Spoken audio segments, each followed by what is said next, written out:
history Albert C. Ward III made wasn't an achievement to be inscribed on his tombstone when the time came. He wouldn't make the record books. But still, he was a champion of something. Otherwise, how could he have evaded law and justice for nearly 2 decades, not to mention evading me for longer than any other target I'd ever chased? Well, he had come close. The only available pictures of him, dating back to high school, were on my desk, at home, and even in my car. Ward was a wanted man.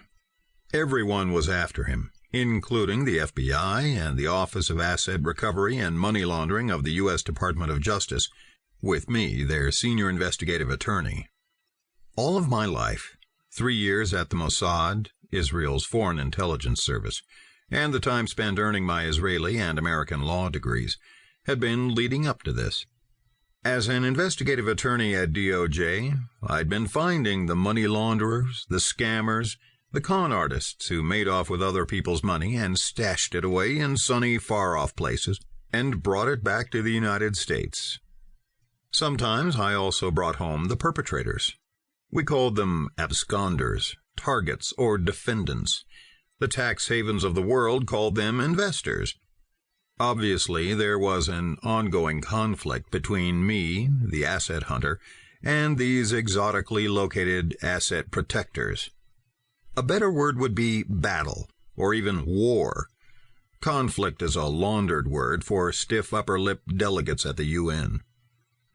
We had long been at war with the money launderers and their guardians, and when you're at war, you enlist the finest. As for whether I fit into that category, well, you could ask any of the people who dealt with me professionally.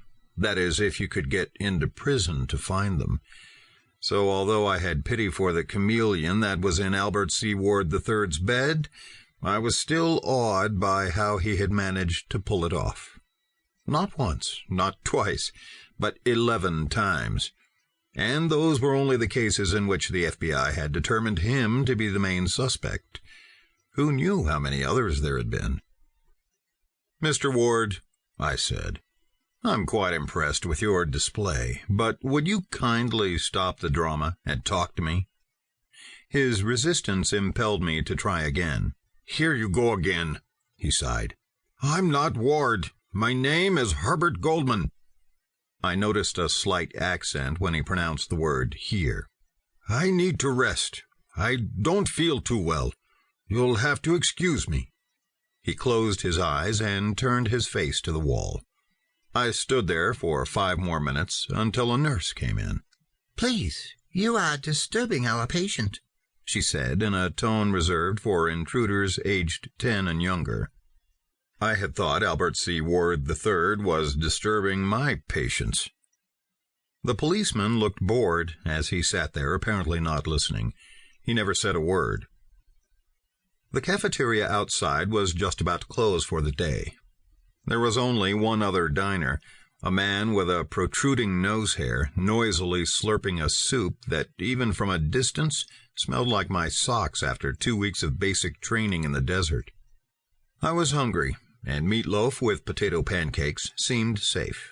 But 1 bite was enough. The meatloaf was probably made of the ass of an ass, and the potato pancakes tasted as if they'd been fried in castor oil and lightly seasoned with sawdust. The plate smelled of ammonia. I pushed the tray away. Even my voracious appetite had its limits. Anyway, it was time to write my report on my meeting with Ward. My boss, David Stone, the director of the Office of Asset Recovery and Money Laundering, was going to love it. Walking to my hotel, I thought about how long I had waited to face Ward, how long I had mentally prepared what I would say to him. But when the time had finally come, there had been no bombast, no fireworks, just hollow emptiness. I wasn't recognizing yet that the battle wasn't over. It had just begun. It wasn't just the anticlimax, I quickly realized. I was still disturbed by the meeting and didn't quite know why. Something just wasn't sitting well. I pulled out my cell phone and called Peter Maxwell, the curly-haired, easygoing Australian federal police agent assigned to help me.